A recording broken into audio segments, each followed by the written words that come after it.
We spend so much of our lives auditioning for our belonging. We chase metrics and milestones and mirrors that promise to tell us that we've finally measured up, only to find that the goalpost just kept moving. Every compliment expires, right? And every achievement just gets regraded, and every sense of arrival turns into yet another assignment. This is the scam that we inherited, that our worth had to be earned. But the truth is harder and simpler, and that is our worth never needed proof. Proof is for counterfeit currency, whereas worth is for what's real. Here at Uber Bintegers, we don't want to sugarcoat healing. We want to instead reclaim it. Integrity is alignment, and intimacy is visibility. And together, those two call us back to the kind of humanity that doesn't need to audition to be loved. See, we've been trained to treat validation like oxygen, to inhale approval just to survive another day in these environments that mistake exhaustion for excellence.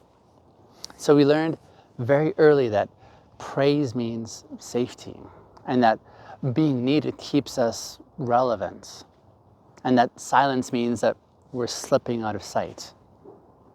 But when worth becomes dependent on recognition, we stop living, and this is where we start performing.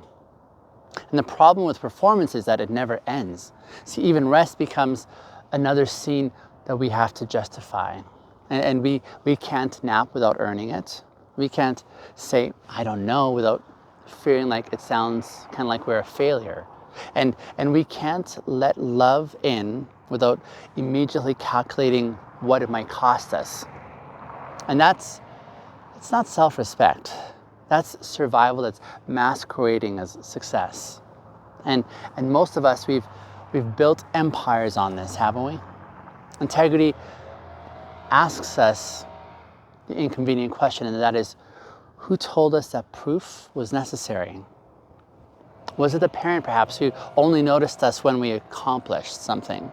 Or the faith system, perhaps, that made us believe that love was conditional on obedience? Or the workplace that called exploitation loyalty? Or the relationship that measured our worth by how much of ourselves we would erase in the process? See, these were the classrooms that we never enrolled in, but we couldn't escape. They gave us degrees in performance and zero education in actually belonging. But intimacy comes to undo that syllabus. It whispers, you were never meant to convince anyone to stay. You were meant to remember that you're still here. When worth doesn't need proof, something radical happens, and that is we stop negotiating our boundaries. We stop apologizing for taking up space. We stop even trying to explain our gentleness, if you will, as if it's this liability. And we start walking differently, not arrogantly, but with ownership. See, there's this quiet dignity that comes from knowing you're enough, even when nobody's clapping for you. It's not like it's this dignity of not over-explaining your decisions, not performing humility just to look relatable, or not mistaking self-trust for pride. And that kind of confidence isn't loud. It's steady, and it threatens every system that profits from our doubt. Remember this though, insecurity is like $1 billion industry. Entire economies are built on keeping you questioning yourself, from diet culture to hustle culture to religious shame to relationship scarcity. These all set in that same product, right? And the packaging may be different, but proof that you're desirable or disciplined or holy or valuable or chosen are all part of this parcel. Whereas integrity and intimacy are not for sale. They're reclamation work. They're how you detox from the demand to prove and return to actually the truth of just being. So maybe let's talk a little bit about what happens when we finally drop that performance. I mean, first there's the fear, right? Because silence can feel like failure when you're used to the applause. But I mean, sit in that long enough and then eventually it turns to peace. And that's a sacred exchange there. When you stop auditioning, you start belonging to yourself. Your worth is not louder when it's recognized. It's just clearer when it's trusted. Every proof-seeking behavior that you've learned, like from over-explaining to over-delivering to over-pleasing, it came from somewhere real, I think. They were survival codes written by the younger version of you who just wanted to feel safe. And we don't shame those versions of ourselves. We want to thank those versions of ourselves because they, in essence, kept us alive long enough to find the truth that we can now live by. And that is, we never needed proof to begin with in the first place. Integrity helps us to live congruently with that truth. And intimacy helps us to stay visible while we're doing it. And one keeps us honest while the other keeps us very in a human state, right? And when you start moving through life like your worth doesn't need proof, the world may misread you. They'll call this arrogance, and they'll say that you've changed, and they'll accuse you of thinking that you're better than others, for example. But they're only describing the freedom that they haven't met for themselves yet. Because worth, when it's remembered, it doesn't compete. It just creates space for everyone else to remember for themselves. So let's get practical, shall we? Living as someone who knows their worth, doesn't need proof, looks something like this. It looks like saying no without having to explain why. Or creating art, or work, or love for the things without having to be optimized by applause. Or taking up the full width of your truth even when it makes others around you squirm uncomfortably.